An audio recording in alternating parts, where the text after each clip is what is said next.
Hello everyone, today I'm going to talk about seagulls. The scientific name of seagull is Larus argentatus.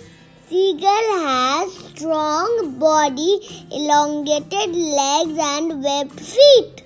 Beak is slightly hooked and usually yellow. Seagulls are one of the rare animals that are able to drink salt water. They have special glands which eliminate excess salt from body. Seagulls are carnivorous. They love to eat crabs, prawns, fishes and small birds. Seagulls nest in large, densely packed and noisy colonies.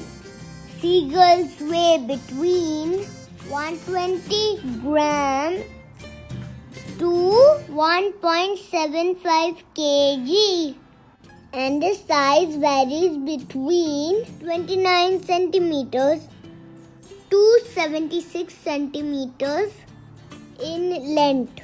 They are usually grey or white in color.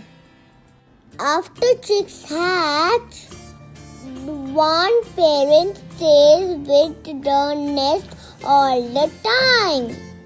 The other parent brings food. Hope you enjoyed this video. Thank you for watching.